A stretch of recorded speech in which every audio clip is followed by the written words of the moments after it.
Hello and welcome back to the Deal Room, and we have three hot stories to go over today.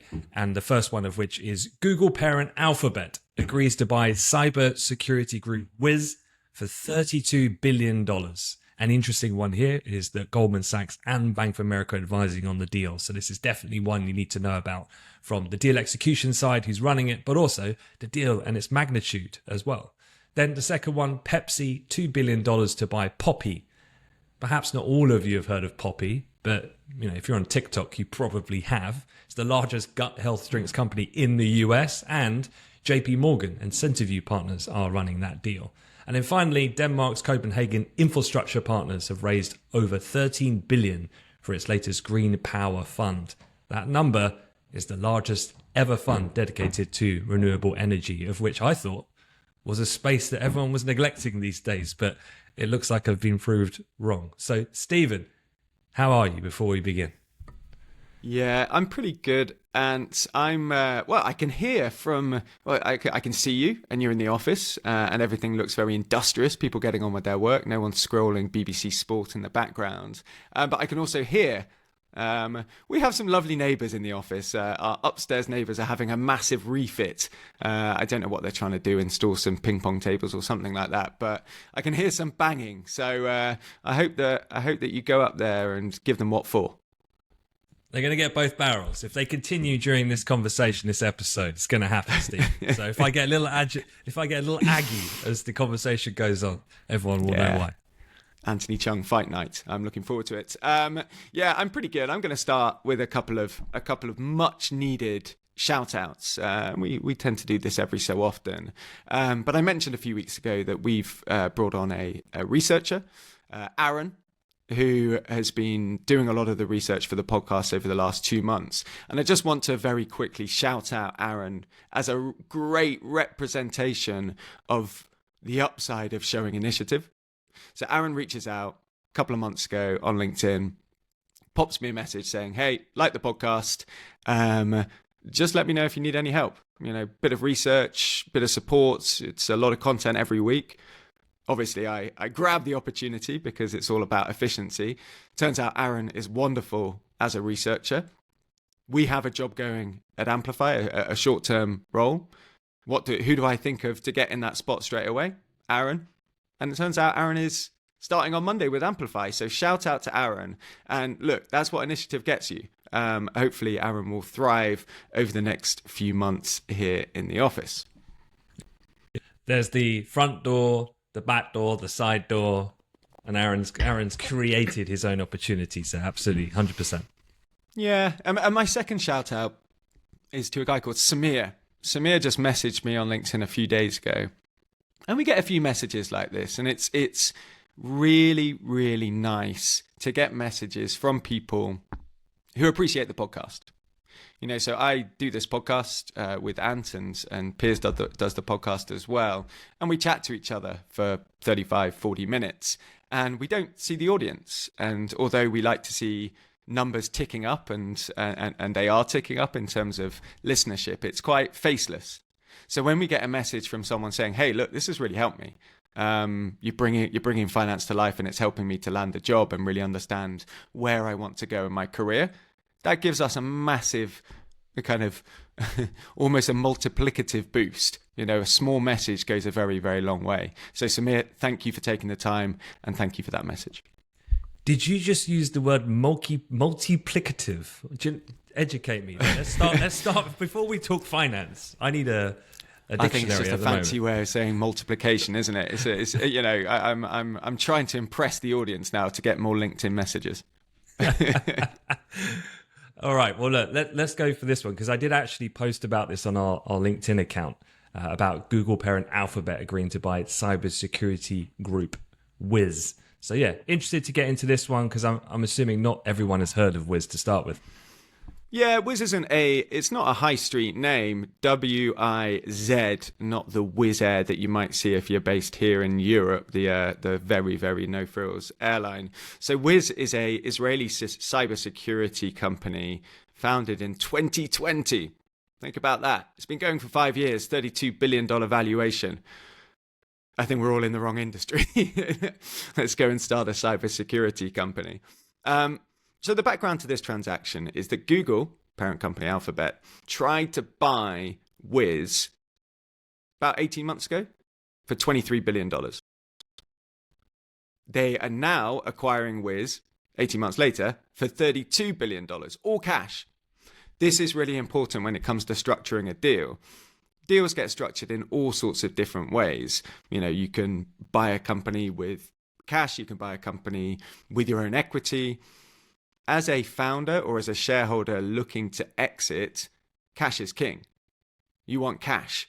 You want it landing in your bank account. You don't want to have to deal with the kind of ups and downs of the acquirer's share price and having to do things like earn-outs, which is basically earning the valuation, earning the cash by working for the company.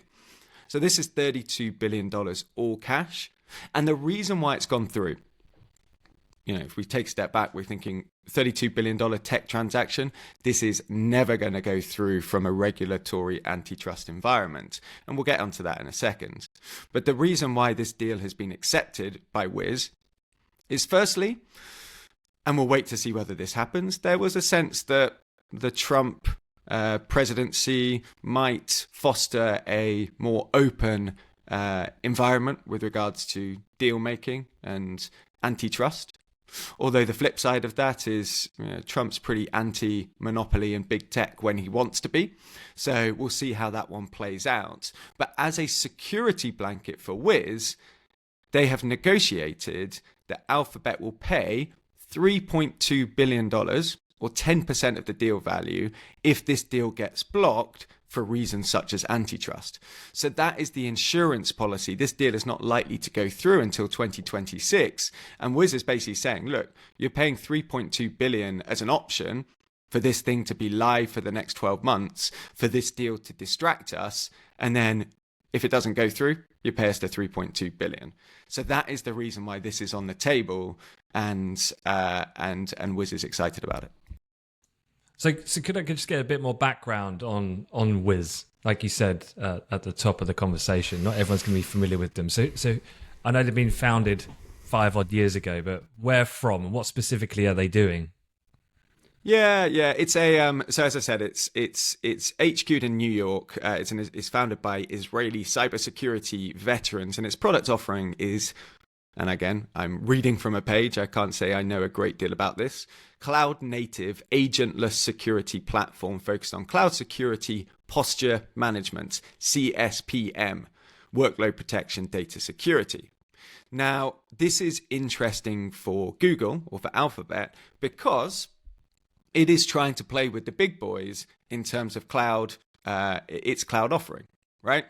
So Google Cloud is competing against Microsoft Azure and AWS. But Google Cloud only holds 12% of market share at the moment. Azure, 21%, AWS, 30%. And let's remember that security and cybersecurity remains a critical barrier for cloud adoption. So if you can say, look, you know, our cloud offering is the best in the business because it is the most secure in the business, because we've now got Wiz, you know, to complement all the other stuff that we're doing, maybe this is going to enhance Alphabet's competitive position. And remember, cloud revenue has been the driver of Amazon's share price to a very large extent, to a smaller extent, Microsoft's share price. It is a very, very high margin business, and it is growing within Google as a percentage of its revenue. So this is the strategy behind it. Google Cloud is playing number 3 at the moment. The growth in this industry is double digits in terms of demand for cloud infrastructure and for cloud computing. So it makes absolute and total sense. And I'm sure that 12% market share versus Azure's 21% and AWS's 30%, I'm sure that is going to get touted when we come to these kind of antitrust hearings. And it's just like, look, you know, Alphabet's big. It's a big beast. It shouldn't be going out and buying any more search engines. Probably shouldn't be going out and buying any more video hosting social media companies. But in cloud, it's not a big player. So let us get this through. and we can start to compete with the likes of AWS. Am I right in saying that you said Google or Alphabet had approached Wiz before? My question then is, how does that, away from this deal, but when a party has come in, shown interest, and then gone away again, but comes back for a second bite of the cherry, how does that change the dynamic of the interaction or the negotiation or the valuation when it's not a first time show of interest? Yeah, this is classic negotiation. And remember, the heartland of negotiation is leverage. Or the perceived ability to have leverage. The best negotiators create leverage out of confidence and out of the way that they position themselves. So when Google approached, so obviously this asset for Google is extremely attractive from a share price perspective. Bearing in mind Google shares are down 12% this year. From a share price perspective, analysts say, look, cloud is a real driver of this Google share price narrative. And when we are talking hundreds of billions and trillions of dollars, market cap of Google is $2 trillion at the moment, then if you are adding Wiz to the cloud offering, and that might in the short to medium term result in a $50, $100, $150 billion increase in Google's share price because its cloud computing division is starting to grow quite quickly, then the value of Wiz to Google is extremely high, and Wiz knows this. So Wiz is like, all right, 18 months ago, $20 billion. Bearing in mind their annual recurring revenue is only $500 million. So, still a kind of 40 times multiple, right? Revenue multiple. They're like, look, we can wait. We don't think that this is going to get through from an antitrust perspective. This was 18 months ago. We can keep talking. We like you, Google. We think that there could be something here, but we have got a bit of leverage because you need us, maybe more than we do. We need you at the moment. We can survive for the next 18 months. And look, come back to us when Trump's in office and we'll keep talking. And by the way, we've got to be willing to walk away. That $3.2 billion break fee was a masterclass from the guys at Goldman Sachs who are advising Wiz. We're just like, look, even if this thing goes to zilch, i.e. the deal doesn't get done, you guys are walking away with $3.2 billion.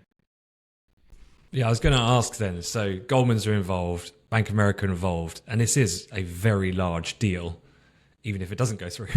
So just thinking about the life cycle of Wiz, though, I'm assuming that they must have had. So these are some ex-Israeli security forces or the intelligence cybersecurity division of the Israeli government previously, is my understanding. But I'm assuming they had some VC startup backing. Yeah, so this is Sequoia, Andreessen, Horowitz, Index Ventures, the big beasts of the West Coast backing this company. Rightly so, because it is a very well-positioned company in this market. And again, what Sequoia and there's no doubt, by the way, that this is a loss-making company. Well, very little doubt, because it's a fast-growth technology company that's being valued based on revenue, not profit. But what Sequoia, A16Z, and Index would have said is, in order to give us leverage, the last thing you want to look in a negotiation is desperate, right? So in order to give us some leverage, we will say, if Google doesn't do this deal, or if Google doesn't want to pay the $3.2 billion break fee and the $32 billion asking price, we will fund you for the next 2 years at a $32 billion valuation. So we've got basically presenting at least the illusion, or maybe even the certainty, that there is another deal on the table, and therefore we're not desperate to sell to Goldman's. So this is the art, this is the Goldman Sachs wizardry, this is what the game that we're all playing when it comes to relatively high stakes negotiation. Really fascinating. All right, well, look, let's move on and talk about PepsiCo's $2 billion deal to buy Poppi. Have you ever had a Poppi drink, Stephen? Tell you what, until 8 o'clock this morning, I'd never heard of Poppi. So again, shout out to Aaron for bringing this to my attention. So Poppi, again, you might not have heard of it if you're based outside the US. They are, by the way, the official soda of Inter Miami Football Club. I don't know if you knew that, nice and pink. But if you look on their website, I'm going to be very, very superficial here. If you look on their website, my gosh, is that or is that not a website that is designed for the TikTok generation? It is bright pink, yellow, almost laid out in a kind of tile format. You feel like you're on some kind of social media site. There's a little kind of ticket that goes along the top of the website that says, "The future of soda is now. Have you heard? Soda's back and better than ever." So this is PepsiCo. Again, a relatively beleaguered brand, or a relatively beleaguered fast-moving consumer goods company, where they've seen 3% year-on-year drops in consumption in its beverage division, trying to kind of freshen things up, right? And Poppi is an extremely fast-growing probiotic. It's the leading prebiotic. Is it prebiotic or probiotic? I don't know. Let's have a look. Probiotic? Prebiotic. What's the difference? So someone more qualified than us listening will definitely leave us a comment. Explain. Okay. Well, it's the US leading prebiotic soda company. It grew 163% year on year. Its annual revenue exceeded $500 million. Just as a kind of reference point back to Wiz, that's the same amount of annual revenue as Wiz, but this company just got bought for $2 billion, $1.95 billion, and Wiz is getting bought for $32 billion. So what does that say? It's all about the quality, the value of recurring high margin revenue, which cybersecurity providers provide. And when you're making soda, it's just harder to make that margin and harder to get any form of recurring revenue in there. So a little bit about Poppi. So it's founded in 2015, and it was actually initially funded on Shark Tank. In the UK, we call it Dragon's Den. The founder created Poppi, and there's a video of her on the website, created Poppi in her kitchen so she can help revolutionize soda for the next generation. So founded in 2015, growing pretty quickly and significant. Again, this is a significant success story for US entrepreneurs that don't necessarily focus on the West Coast VC story. This is a soda brand. And Pepsi needs it. Yeah, I was going to say, so strategic rationale simply is that Pepsi's a bit uncool, outdated, and also no point them, I guess, given their brand association, starting a prebiotic drinks line because no one's going to buy it. So you just acquire and bring in a standalone brand to sit under the umbrella. So is that the strategic rationale for this? Yeah, absolutely. So PepsiCo, you might think to yourself, hey, PepsiCo is Pepsi, right? But it's a really, really wide range of, it's one of the biggest fast-moving consumer goods companies in the world. Really, really wide range of different brands, from Quaker Oats through to Doritos, through to Gatorade, through to Rocket, those horrible high caffeine energy drinks, which it acquired back in 2020. So it's almost the classic play for these big consumable conglomerates is to buy a brand because of the strength of that brand, whether it's Quaker Oats or whether it's Poppi, put it into its kind of stable of brands, keep those brands, leverage those brands, don't try and dilute them with the fact that they're secretly owned by Pepsi, but benefit from things like shared distribution, things like negotiations for supermarket space. Instead of negotiating as a very small player, Poppi, to get some space in Whole Foods, you're helping to negotiate as PepsiCo a much, much more favorable deal. This is classic economies of scale. The last thing PepsiCo want to do is to remove the Poppi brand from that acquisition, right? Because that's kind of what they're buying, and they're gonna leverage with the kind of economies of scale. And I'm assuming there's a lot of behavioural changes of the consumer moving more towards positive health choices and that sort of thing. But what about competitive landscape? When I think Pepsi, I think Coca-Cola.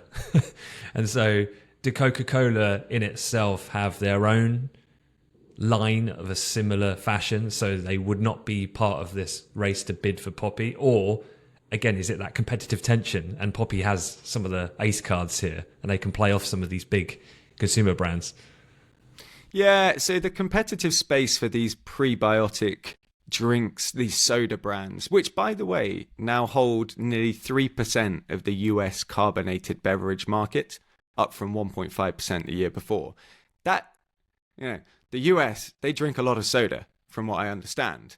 And 3% is a really significant amount for this, what we maybe once thought was a bit of a niche product. So Poppi comes up against the likes of Olipop. Again, don't ask me what it is, but I assume it's very similar. It closed a $50 million funding round in February.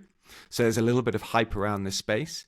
And then Coca-Cola launched Simply Pop earlier this month, actually in March, to compete against Olipop and to compete against Poppi. So this is something that we've seen the story before, right? 5 years ago, it was all about energy drinks, Monster, Rocket, Coca-Cola and Pepsi trying to get in on that trend. Then it turns into, something a little bit different, bubble tea, whatever it might be. And now it's prebiotics, and everyone's got to get in on the moment and acknowledge that this moment might not stay around for that long. It might be enduring, but it might not stay around for that long. Probably one of the things I find most interesting about this story is that it's the monetization of TikTok as a platform. Because I remember, we had a TikTok influencer work with us, Stephen, like 2 years ago, as a bit of a experiment to see how that would work. And kind of the findings back then were that it was really good at gaining an audience very quickly, but the conversion tactics were pretty poor quality, in a sense of you'd build it on TikTok, roll it into Insta to then try and monetize it elsewhere. So what I love here is this founder, Stephen and Alison Ellsworth, hats off. Just taking to TikTok, but yes, using themselves as a brand, but then having a product and then using that as the vehicle to promote it, and then happy for them. Good for them. And I'll just finish up this story by talking. I know this has been quite exciting from a corporate finance perspective. We're talking kind of brand, and we're talking TikTok, and we're talking a very flashy pink website. But I just want to talk about the deal structure very quickly, just bring us back down to earth. A couple of interesting learnings here. So the purchase price is $1.95 billion, but there are $300 million of tax benefits that come with PepsiCo acquiring Poppi. Now, in the press release, it doesn't say what those tax benefits are. By the way, that brings the net purchase price down to $1.65 billion. But it is most likely that they are going to be tax benefits derived from the accumulation of operating losses. So if you make a loss year on year, you get a tax credit that you can offset against making profits in future years. And obviously, PepsiCo makes a profit. So the likelihood is that Poppi's been making a loss for the last few years as it's continued to scale. That's perfectly natural. And then, look, we can fold that $300 million in, and just a very basic financial model hygiene question when you're doing acquisition modeling. This is one of the key things that you need to be looking at, because there could be a massive line item of tax benefits that will totally adjust what you feel willing to pay for a company. So it's definitely worth diving into. There's a lot of other tax benefits to do with depreciation and amortization, the way the deal is structured, how much debt you use. Definitely go in and take a little bit more of a look if you're interested. But yeah, just a sidebar on the purchase price. Can I just ask you a quick question? And it's something you just said then, and this is a personal one from your own experience, is that you said, as company is making revenue and it's losing money, it's completely normal. And I get that from a specific viewpoint of raising money. And I say this because, I'm sure you can go on to explain. You started a tech company, right, in your previous life. And so for most people on Main Street, the concept of just running a business that loses money year after year, I think is a little bit abstract. How, as a founder, having raised funds, what is the psychology of that? I'd just love to get your take, having you lived this, from going from this standard, like, I want to start a business. The business has got to make money because I've got to live, feed my family. Then I organically bootstrap it and grow it. But this is the opposite end of that spectrum. And so I just wondered, psychologically as a founder, A-type and B-type, like, if you like, what's the difference? Because you've lived it. It's a really, really important question. And I think maybe there's a psychology of the founder that lends itself to choosing to go down the, fast growth, hyperscale type business model versus the bootstrapped, cash flow positive within a year, etc. type model.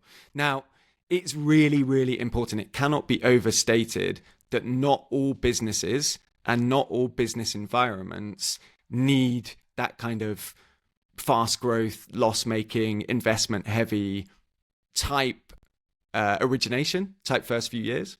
There are 3 reasons why companies raise money, don't make a profit in their early years. The first is, if you are building a complex technology that you think you will be able to monetize quite quickly and quite expediently in the future, you need some investment, right? So the company that I ran, we were building a very complex machine learning derived data set that was going to cost a great deal of money just to become minimum viable product. And then we could start turning on the money, the spigots of revenue. So this is traditional venture capital, right? You have a technology, it's going to cost $10 million to build. You need someone to fund it. The upsides, hopefully, are a very fast growing, high margin business. Very stressful, but totally logical. That's where venture capital works.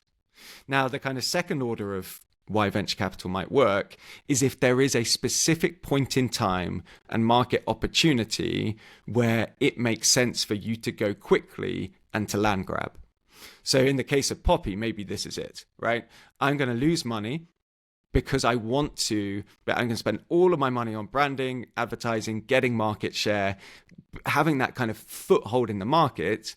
And remember, business is all about barriers to entry, and defensibility and building up that moat. In the case of the technology companies, it's a tech moat. In the case of a kind of fast-moving consumer goods company, it's a brand or a market share moat. So you might not have to incur losses to get to that kind of that rung on the ladder that sees you protected. And then the third one, and they're kind of linked to the first two, is that classic economies of scale, right? There are certain business models that don't work very well without scale, that do work very well with scale. Tesla's probably the best example of that, right? You're never going to be able to make money from a unit of selling your 4,000th Tesla. You will be able to make money from your unit of selling your 40 millionth Tesla. But you're going to have to incur a lot of pain to get there. So if you, as a young person, are thinking of starting a business, you've got to think about those 3 things. And if the business that you're starting doesn't necessarily tick or fit within those buckets, you're in a brilliant position because you can just go out and start it and start making money from day one. If you want to start a consultancy, if you want to start a service business, you don't need venture capital, right? You just go out and do it. Barriers to entry are lower, but your risk is lower as well. So yeah, that's, and maybe more type A personalities trend towards the kind of VC route, the kind of let's work 18 hours a day and get market share route. And it's an exciting journey, but it's not one without peril. Yep. Good way to put it at the end there. So look, let's move on. Final story, which is about Green Power Fund. And in fact, the largest ever fund dedicated to renewable energy. So yeah, what's this one? Yeah, so this is Denmark's Copenhagen Infrastructure Partners raising a world record $13 billion for its latest Green Power Fund. So Copenhagen Infrastructure 5, so this is its 5th fund, 12 billion euros, $13 billion. The fund focuses on greenfield investments with large-scale energy infrastructure, and it's already got a pipeline to potentially invest in of over 50 renewable energy infrastructure projects. And The interesting thing about this story, there's probably two parts that I want to touch on. I'll take the second. The first part is all about ESG, and then maybe I'll take the second part in a little bit. We all talk about whether the ESG bubble has burst, right? The environment, social governance bubble has burst. And I teach it. I do a kind of hour-long teach-in on ESG because it's a subject very close to my heart. ESG, diversity, equality, inclusion, all of this stuff has kind of taken a real back seat post interest rate hikes. Maybe we saw ESG as a nice to have. Maybe we saw renewable energy as a nice to have. But when the going gets tough, we drill, baby, drill, and just get back to the thing that makes us the most money, right? And I put a couple of charts in my notes that showed that outflows from ESG funds have overtaken inflows in 2024. So it was always assumed that ESG would just rise and rise and rise and become the dominant investing strategy. And then people are taking a step back and going, all right, in a higher interest rate environment, let's just make some money. I don't care if it's non-DEI. I don't care if it's not green. I just want to make some money. However, my counter to that, before we get on to my second point, my counter to that is, you might have heard of the phrase anti-fragile. So anti-fragile is a concept that was kind of thought up by Nassim Nicholas Taleb, the author of Black Swan. And anti-fragile is basically a investing strategy or a company strategy where you thrive in times of uncertainty or chaos or disorder. And it turns out there's not too many times that are more uncertain, chaotic and disordered than the last 12 months in markets. Turns out that ESG funds have roundly outperformed the benchmark because maybe they have this kind of slightly more long-term, slightly more high governance quality, slightly more stable approach to the way that they do business that maybe thrives in times of volatility. So is ESG actually a kind of a great investing strategy for these turbulent times, despite Donald Trump saying drill, baby, drill? Well, there you go. You get punished if you chase the money. It's put it simply. Yeah, exactly. And it kind of leads me on to my second point. And I think this is really important because I don't want young people to be thinking that ESG is dead or renewable energy is not a kind of critical part of the next generation of investing in markets. The real kind of sweet spot where renewable energy lands extremely well from a returns perspective is in the private markets, right? These are long-term, costly, 5, 10, 15, 20, 25-year infrastructure projects, and they require patient capital that models out the future revenue streams from these wind farms, from these solar farms, etc., in a conservative case over 5, 10, 15 years. They don't worry about the volatility of day-to-day Trump public markets, etc. Now, public market renewable energy firms are getting battered because the knee-jerk reaction from a Trump is to hammer a renewable energy company. You can't do that in the private markets because you've locked in your capital. And that is why, that's why the world's biggest renewable energy fund has just been launched in an environment where you're thinking, gosh, surely renewables is taking an absolute hammering. This stuff is still really, really kind of investable, but much more in the private markets and much more over the long term. Does it also help in a sense of a lot of these countries, let's say a Scandinavian, Norway in particular comes to mind because of their mammoth sovereign wealth fund. So does it help that a kind of big cornerstone of that pocket of private markets is propped up by that type of money? Yeah, it's a very good question. I don't know how much the Norwegian Sovereign Wealth Fund put into this $13 billion fund. I'm sure we can find out. But I would say probably a not insignificant amount. And remember, in my mind, in my very, very small mind, Europe's back.